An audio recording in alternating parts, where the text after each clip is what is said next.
महाराष्ट्र राज्य के प्यारे किसान भाइयों और बहनों, तेलंगाना राज्य से आपका साथी किसान पाकाला श्रीहरराव की ओर से नमस्कार।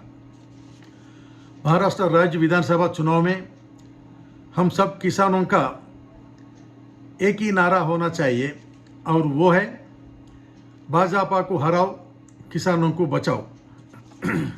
बीजेपी और एनडीए गठबंधन ने किसानों की विश्वास खो दिया है और अब उन्होंने किसानों का वोट मांगने का कोई हक नहीं है।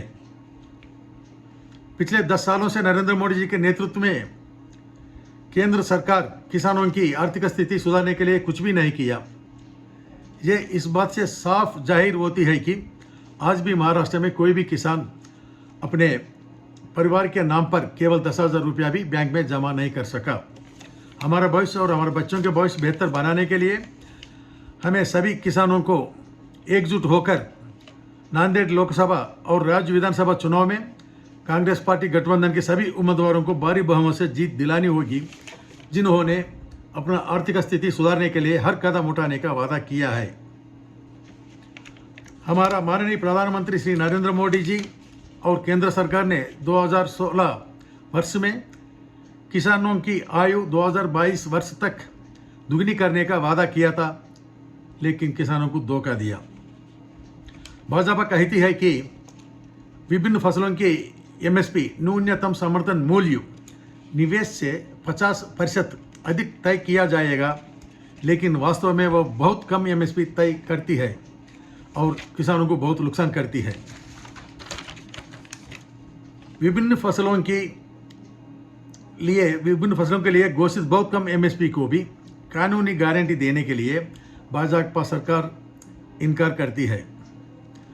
हर साल विभिन्न कारणों से लाखों एकड़ में फसल बर्बाद होती है, लेकिन नुकसान उठाने वाला किसानों को तुरंत मुआवजा देने के लिए फसल बीमा योजना ठीक से लागू नहीं की गई है।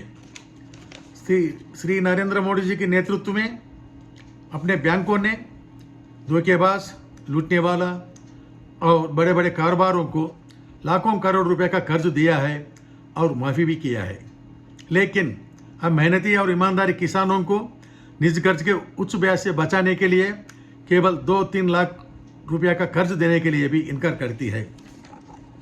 गरीब किसानों के लिए केंद्र सरकार प्रधानमंत्री किसान सम्मान निधि के द्वारा प्रधानमंत्री किसान सम्मान निधि के तहत साल में 6,000 रुपया देती है, जो रोज़ाना सिर्फ 16 रुपया 48 पैसा बनती है।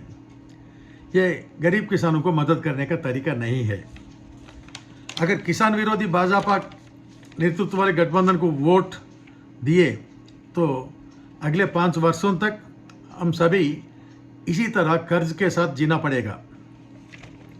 5 मिनट के लिए जरा सोचो, अगर राज्य में बीजेपी गठबंधन का सरकार बनती है तो ये किसानों की मुद्दा हल करने के लिए कभी भी केंद्र सरकार से नहीं लड़ेंगे, लेकिन यदि कांग्रेस पार्टी गठबंधन की सरकार राज्य में बनती है तो ये किसानों के हर मुद्दा को हल करने के लिए केंद्र सरकार से लड़ाई करेंगे और नांदेड़ लोकसभा क्षेत्र से होने वाला सांसद श्री रविंद्र वसंतराव चौहान जी भी किसानों के मुद्दे के लिए पार्लियामेंट में किसानों के मुद्दों को उठाएंगे और केंद्र सरकार से भी लड़ेंगे। इसीलिए हम सभी किसानों ने कांग्रेस पार्टी गठबंधन की उम्मीदवारों के जीत के लिए न केवल वोट देना चाहिए, बल्कि हमने उनके विजय के लिए मैदान में उतरकर काम करना चाहिए। नांदेड़ लोकसभा और राज्य विधानसभा चुनाव में कांग्रेस पार्टी नेतृत्व वाली गठबंधन की उम्मीदवारों का जीत, ये महाराष्ट्र राज्य के किसानों का जीत होगी। जय किसान, जय महाराष्ट्र, जय हिंद।